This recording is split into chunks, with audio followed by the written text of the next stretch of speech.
Hey y'all, it's Cataglitch VR. So recently I've heard many people ask, and some of my friends ask, if it's worth getting Population 1. Now when I first got the game, my answer would have been a definitive yes. If you would have asked me mid 2023, I would have said no. But now my answer is a solid mixture of both, and you'll see what I mean later in the video. So sit back and enjoy. So the first thing that's usually brought up is how hard it is to learn. Now, in my opinion, the game is not super hard to learn. At least get down the basic mechanics, which is climbing and gliding. Now, climbing is quite important because you need to be able to effectively climb or, maneuver around objects when chasing somebody if they're low or you're just trying to finish a squad or if you're running for your life. And if you can't do that effectively and you're, climbing hand by hand slowly, one step at a time, then you're going to die. But if you can do it quickly and get yourself off a surface or out of an area quickly and you can hide, then you'll be okay. So, an important thing is just to be able to learn how to adapt quickly. The second point people bring up is the skill ceiling. Now, just a heads up, there is no skill ceiling. That thing is infinite. It goes on as high as you can, as till the eye can't even see it anymore.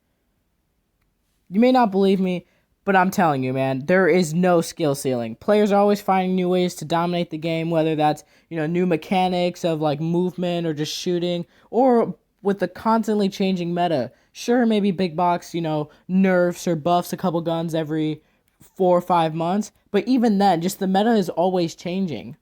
Now, sure, there's always kind of been the, P90 and DT meta, mainly the DT because that thing kills way too quickly.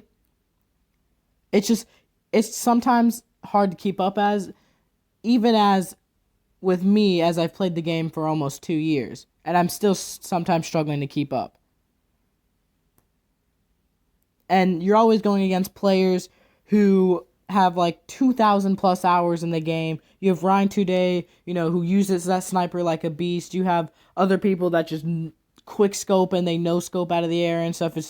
It's always hard to keep up with. And if you're a new player and you recognize those names and you see that they're pro and they're good, then it can worry you. But the best way to learn is by getting shit on.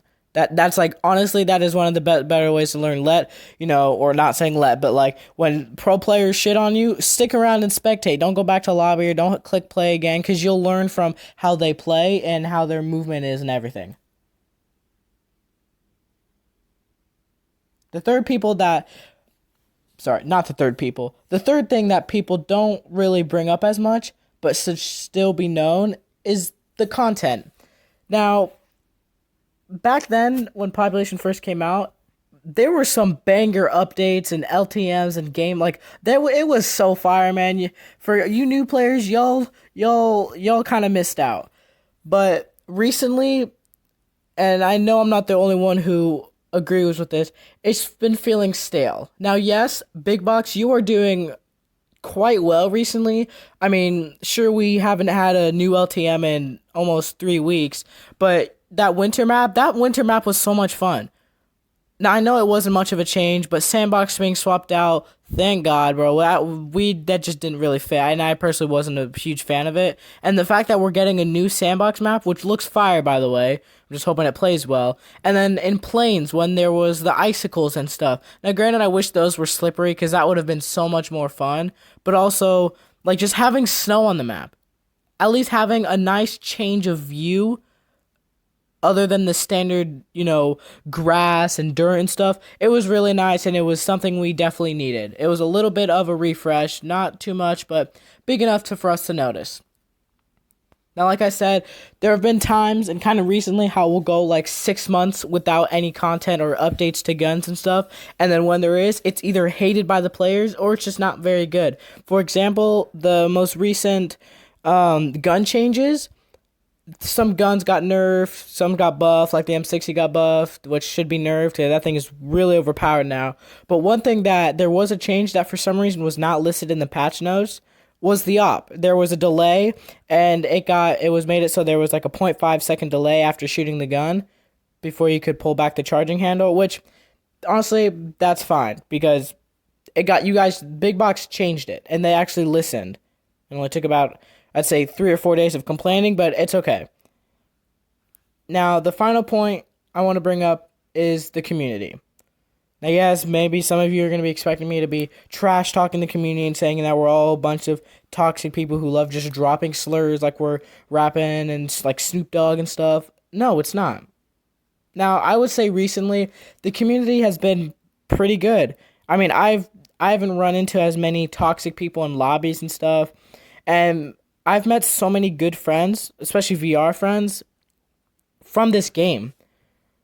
Like there is just an amazing community all over the platforms, Facebook, Discord, and maybe other social media sites that I'm unaware of because I don't own.